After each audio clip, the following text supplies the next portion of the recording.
This is a podcast by the Straits Times. And also, again, what Charmaine brought up about networking, right? It's kind of tough if you're going to go to like UPenn or MIT and say, oh, I'm going to just study. I'm not going to have drinks with my friends after the project work. Like, you'll be looked upon as a kind of weirdo, right? So you got to be prepared. All these are expenses that you can't really account for. But I think if you plan well enough, you would have put aside some money. Yeah, that's so true because, I think for me, I was like, oh, it's fine. I'll just cook, my Indomie and then stay in my hostel. But there's only this far you can go with that. Yeah, the moment people say, let's go out for drinks, are you going to say no? Yeah. When I was in my mid-20s, the question arose, do I want to do a master's? Some friends had done a master's and applied it to their work with varying degrees of success. But it was a question that rattled around in my mind until I finally took the leap in 2022. I went to LSE to do an MSc in media with a crossover into gender and culture. In the process, I realized there's much more to it than just studying. The cost would amount to around 100K. How could I finance that? And how does it contribute to my career afterwards?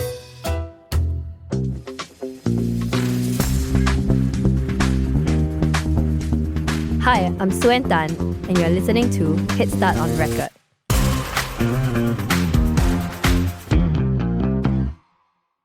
In the studio with me is Charmaine Yee, who studied an MSc in Wealth Management and now works in private equity, and expert Kenneth Tan from OCBC, who says he disperses student loans with heart. Welcome to the show. So for Charmaine, lots of young people at a certain stage in their life, maybe a couple of years into their job, they decide that maybe I want to further my studies. So for you, what was your master's journey? When did you decide, I want to do master's? So I was working for a bank for almost 8.5 years. And at that point of time, I was thinking that I really wanted to upgrade myself because I want to provide more values to my clients and to see if there are other opportunities out there in the same industry. So that's when I decided that I should start looking for a master's. And I spoke to a few friends and I actually got introduced to the SMU Masters in Wealth Management by a private banking RM. Yeah, so that's how I got started with my master's journey. Oh, okay. So it was also because you decided you wanted to sort of change jobs, right? Yeah, correct. I was from loans, but I was from the secured loan side. So I wanted to transit out from a single product environment to maybe to more towards the investment side, more towards the wealth management side. Ah, okay. And so what were some of the considerations that you had? Do you think, I can take a sabbatical from my job? Or do you decide, okay, I should just quit entirely and then start anew? I did thought about taking a no-pay leave from my job. But after speaking to the professors in the university, I realized that if I were to still continue to work in the bank, there will be a conflict of interest if I were to do internship during the master's course. So that's when I decided that, since I'm very determined to transit my role and transit jobs, so I will leave my current role. Ah, okay. And was it scary to think that, I would then spend a year, without pay, and then I might even continue without pay, right, as I try to search for a job? Yeah, financial was one of a major considering factor for me. But luckily, I'm a Singaporean, and this course itself do have IBF funding. And before I accepted the admission offer, the school actually offered me some sort of scholarship that really helped to reduce the cost by a bit. Ah, okay. So when you chose your course, you wanted it to directly lead into another job, right? Or another segment of your industry. Do you think that when people do masters, it should always be job related or maybe lead to a higher pay? Not exactly. I keep myself open. I keep my options open. I was really there to learn something that I do not have, some knowledge that I do not have, whether from my bachelor's or from my previous job. Because this wealth management is really focusing on the private wealth space. So it's a lot about portfolio allocation, investment. These are the topics that I did not came across or do not have the opportunity to learn about it when I was in my bachelor's degree or in OCBC itself. Ah, okay. What do you do in your bachelor's degree? I did economics and finance. Oh, okay, so it's sort of more macro view, right? Yeah. And then this is more specific and then it can lead into correct investments, product specific, I would say. And so do you think your master's directly led into your job now in private equity? I guess I was exposed to private equity as one of the modules for the master's course.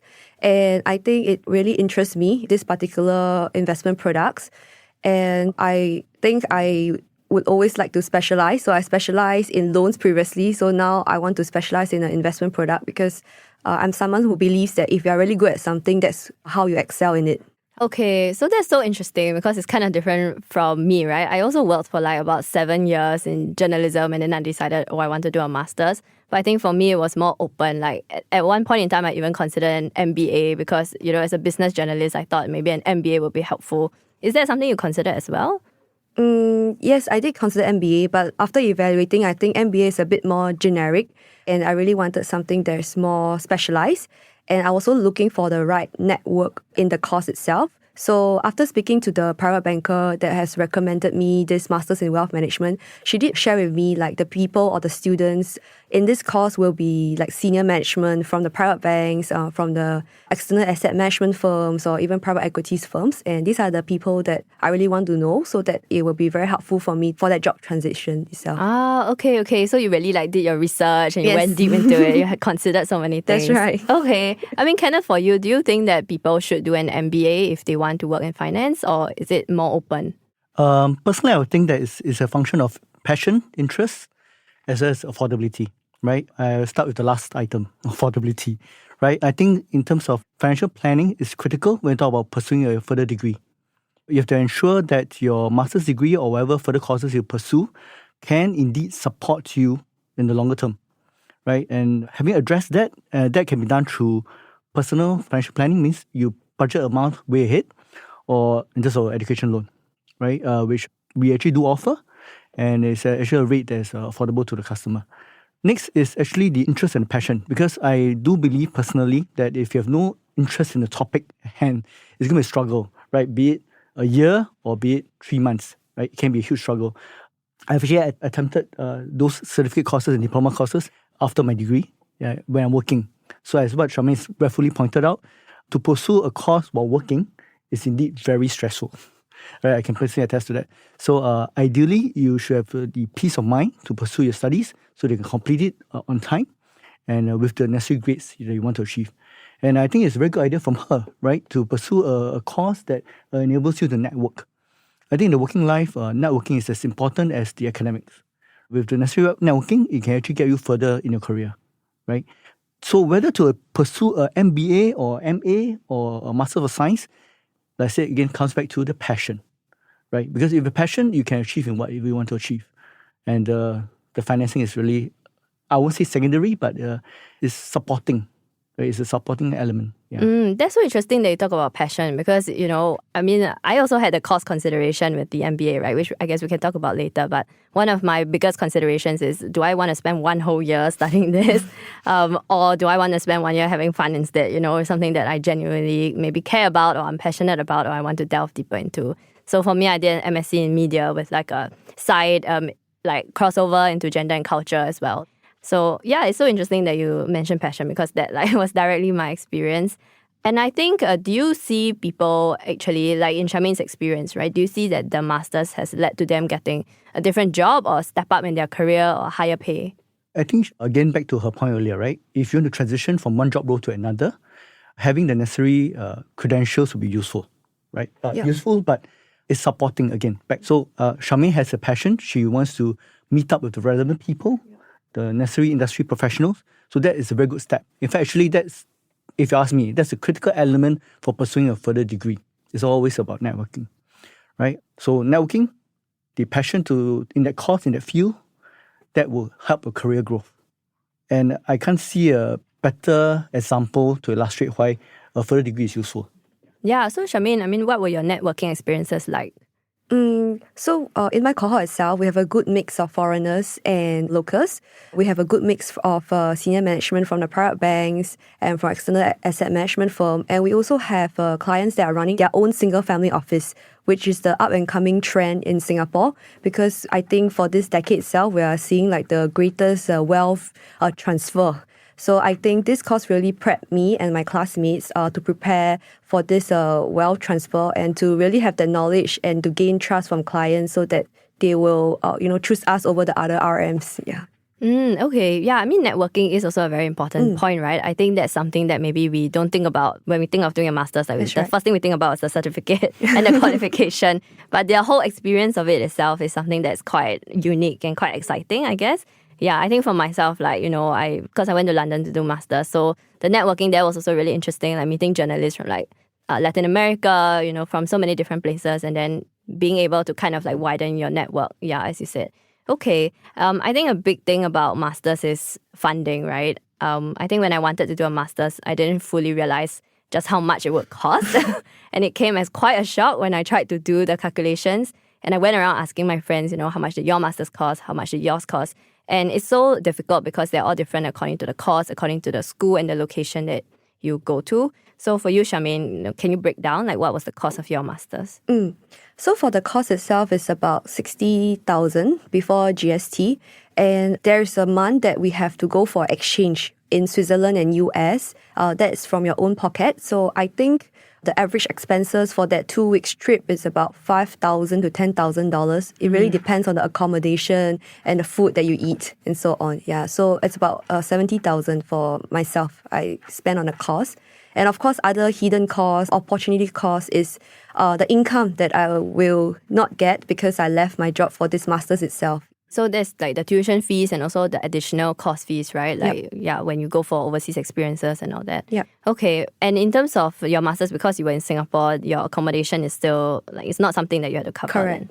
Okay. Yeah, again, that's fascinating because I think for me, like, my cost was quite significantly higher. And that's something I realized when I started to do those Excel sheets, trying to plan, like, can I afford this? How much do I need to borrow?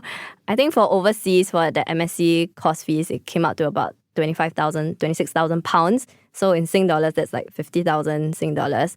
Accommodation, I think I paid something like 280 pounds a week for a student hostel. So that would be about more than £1,000 a month. So I would say 2,000 Sing dollars, right? So when you add everything up and then you add in your food and even your air tickets to get there, it's almost 100,000. So that's really, really hefty. And I think, for me at that point, it seems so unaffordable. So, I mean, for Kenneth, what have you seen as like the ballpark size of student loans when it comes to masters? Again, you're spot on. If you're talking about local, all right, it's roughly what Charmaine has mentioned. It's probably 60 to 100K, right? But you're talking about overseas, it can easily amount to 200 to even as high as $500,000, depending on what kind of universities you attend. I'm talking about SGD here. And again, I think a lot of the unseen costs are in the travel, accommodation, which really you have to plan ahead. And some things you can't avoid. I mean, if you're going on an exchange program, you cannot say, I choose to stay like at some outskirts and you can't reach the university in time. So in terms of the cost-wise, I think it does help if the candidate or the person in mind puts aside some money beforehand, right? Financing, we can go all the way, but it's again, you need to plan ahead. I think Singapore is in a unique position. I think our economy can still support a master's degree and all, as opposed to some of the countries that we are aware of, right? I mean, compared to some of the countries in the region, be it our counterparts in more north of Southeast Asia, right? Like Philippines and all that, whereby there's this concept of education inflation, where a lot of the students are already master students by default.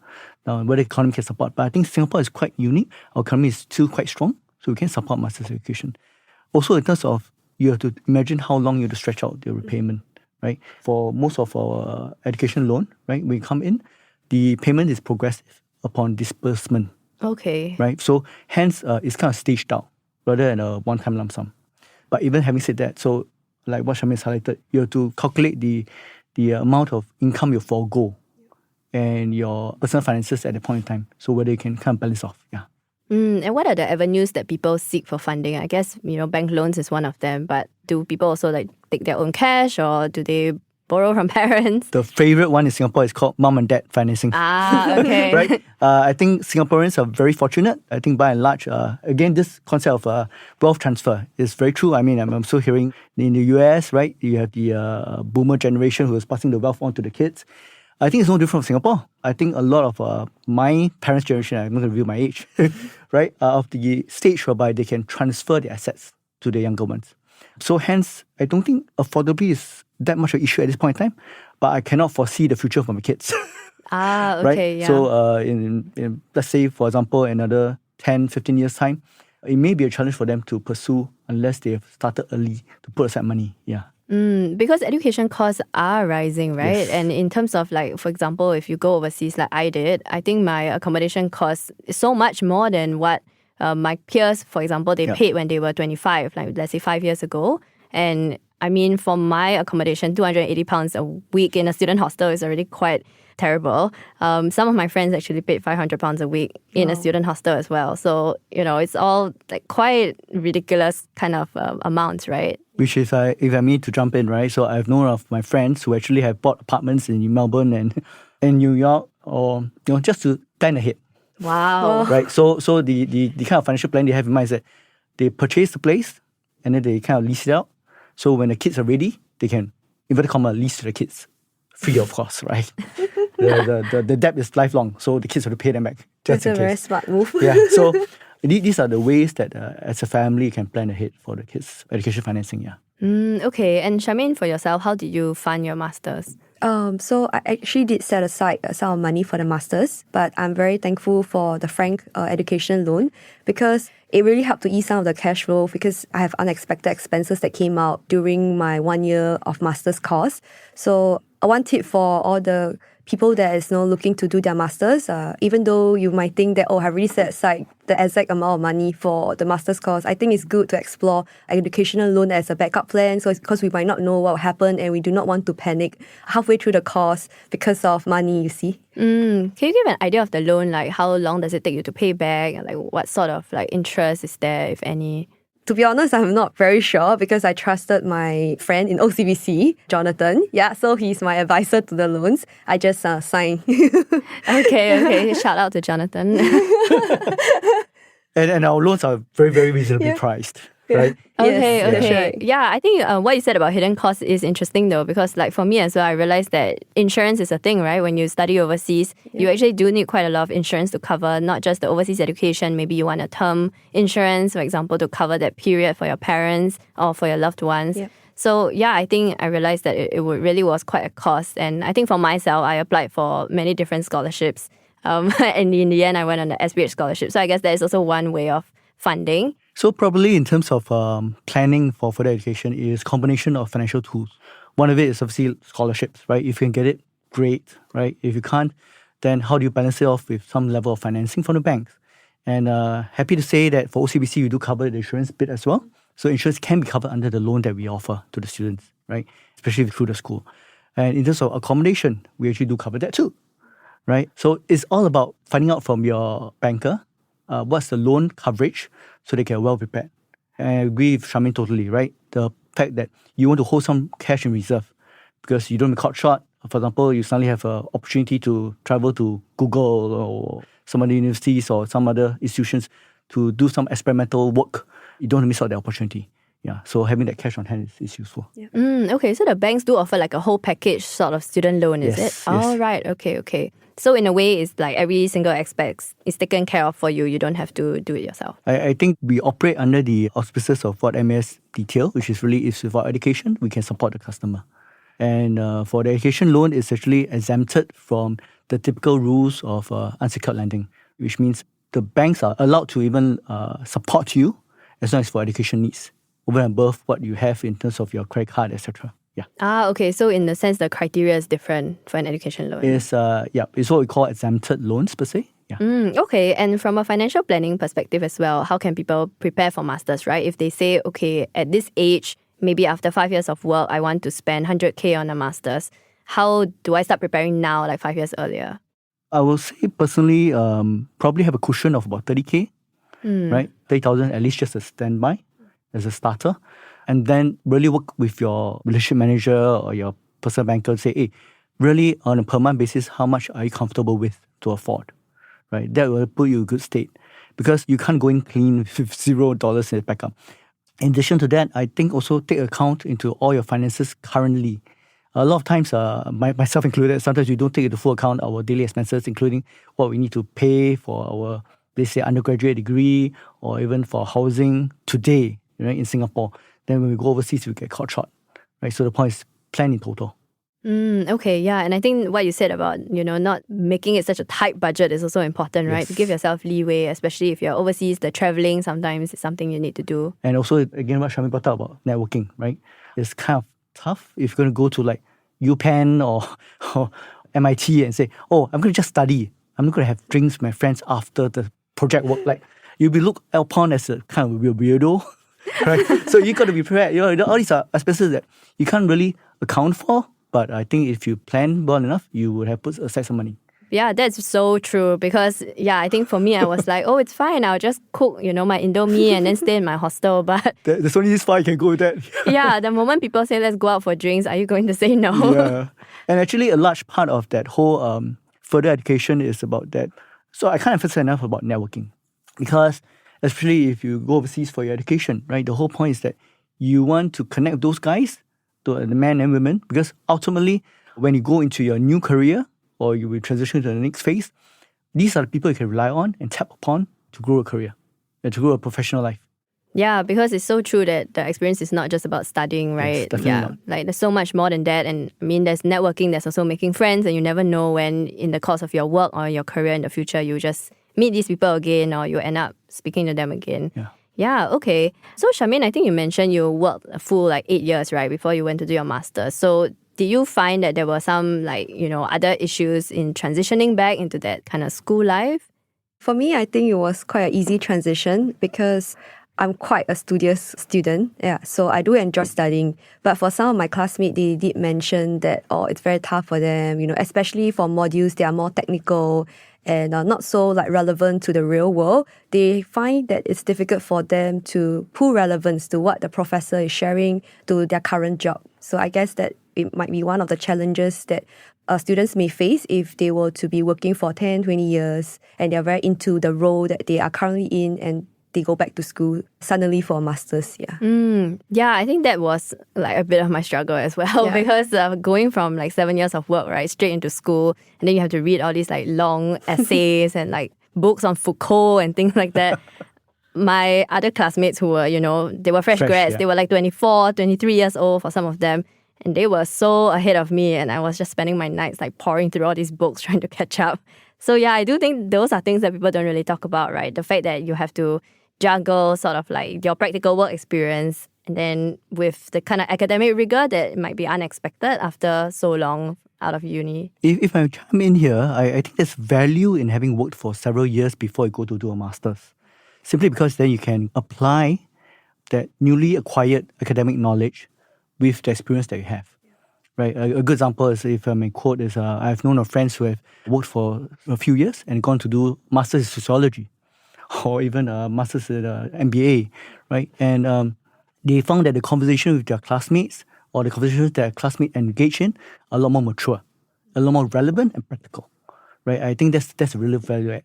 And also you're able to see a lot clearer and more distinctly how does the academic model apply to real life, right? Which unfortunately, if you do not have the necessarily acquired knowledge or experience, it's kind of hard to apply. Yeah, that's a really good point. I do find that, after working for a couple of years, you go in with a much different perspective, right? And I guess more maturity in a sense. So when you talk about things, it's from a perspective of the real life application rather than just the theory on the page. Yeah, Charmaine, do you find that as well?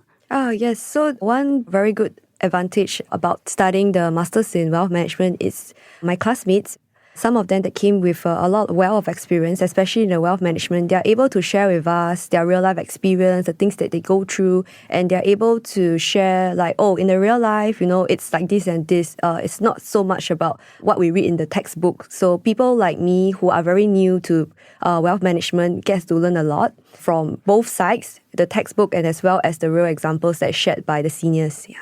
Okay, yeah. And I think it is different, right? The conversations that you have after having worked a while versus the fresh grads when they're still very concerned about their grades and their essays and the case studies that they're working on. Whereas for you, you have a more macro perspective in a sense. But the funny truth is the more seniors one are the one that is always or trying to study very hard to get the A's compared to us. Oh, whoops. It's a inertia, right? Yeah. I think when you're starting from work, jumping straight to studies, the longer you work, the higher the inertia. So you need a lot more trust to THREST to kind of burst through the inertia, right, to get the grades. But again, just relating to some of the experiences that my friends had, right, the debates or the engagements are a lot more intense when you have people who are working or who have worked before in those courses, right, and it gets more real. Yeah. That's right. Yeah, and do you also know of people who they lose interest in their masters halfway or they even drop out for some reason? Most of them drop out because of grades. Yeah, not so much about losing interest, because this course itself is very engaging. There's a lot of project works, there is exams, there's a lot of industry talks by the banks, and the professors are actually, they are ex-bankers or they are actually professionals in the field that they are experienced in. So the school itself trying to keep this course very relevant as well. Okay. And do you ever consider working part-time and studying part-time? I actually did an internship during this 1 year of masters, so I did not consider doing part-time. Yeah. Okay, just for that reason that you didn't want that conflict of interest with your job, right? Correct. Okay. I personally have done the credit analytics course, right, made possible through the Financial Institute. And it is tough when you have to study and work at the same time, right? So I think it's a function of the investments. If you're invested, let's say easily 70K or 100 grand, it's going to be challenging, right? You have to choose one or the other because then that will allow you to focus. Yeah. So if you choose to invest 100,000, I think you may want to consider a full-time course because it helps you in that sense, which again comes back to the financing bit. So again, from an education loan point of view, it'd be good to work with a bank that allows you to have support in terms of financing, that you need not be the sole person to bear the burden. You can just bring in a co-applicant to help you finance it through so that the loan itself is not just on you. Yeah, because that can also be the worry that if you are working part-time and studying part-time, that you divide your attention such that you don't give your all to either of them, Yes. right? I think it really depends on the employer in mind. So I think for my bank, employers are quite supportive. So it's a function of having that mature conversation with your supervisor, right? So then you can actually fully focus on your academic pursuit. Yeah. Okay. And is there anything else that people should take note of, financially speaking? Or, for example, if I want to do a master's, but I'm also trying to get a BTO, how do you balance all these different financial commitments? Personally, I would say that so BTO will have the assumption that there's a partner involved. Then it's a matter of open conversations with a partner, right? So that at least the finances are balanced at the family level, which is no different for be you're single or married, right? So if you're single but you have dependents to take care of, there's about planning ahead. So I would think that like what Charmaine has done, right? After 8 years of working, then she goes into it. That will give her enough time to build a certain reserve nest, right? To fall upon she needs in terms of emergency. And I think in terms of like I said, in life, there's a lot of these expenses that we don't really look at in details. I think that's the part that's always missing when we talk about people who need to financing. So that's where I encourage people to take a closer look before going into this significant investment. Yeah. Right. Yeah. And I guess the 1 year out of work without a salary, right? Like that can suddenly make even small things like phone bills. Not forgetting Singapore, you need to pay income tax. Huh? Yes. I was still paying income tax during the 1 year. Yes, me too. I was very sad when I saw the bill. Okay, that's a wrap for this episode of Headstart On Record. Thank you, Charmaine. And Kenneth, it was a pleasure talking to you. Thank you, Shu. Thanks, Joanne. I'm Suen Tan. You can email us your thoughts on this issue or suggest another question you'd like to see me tackle next time on the show. You can also reach out to me on LinkedIn. And if you'd like to read my articles and the Headstart newsletter, all these links are in our podcast show notes. This podcast episode is edited by Amirul Karim. Stay tuned then. Thanks for listening. Send your feedback to podcast@sph.com.sg. Find us on Apple Podcasts, Spotify, or within our Straits Times app. Thanks for listening. Do note, all analyses, opinions, recommendations, and other information in this podcast are for general information purposes only and are not intended to be relied upon as financial advice. You should not rely on them in making any decision. Please consult a fully qualified financial advisor or professional expert for independent advice and verification. To the fullest extent permitted by law, SPH Media shall not be liable for any loss arising from the use of or reliance on any analyses, opinions, recommendations, and other information in this podcast. SPH Media accepts no responsibility or liability whatsoever that may result or arise from the products, services, or information of any third parties. All opinions expressed by participants in this podcast are solely their own and do not reflect the opinions of SPH Media.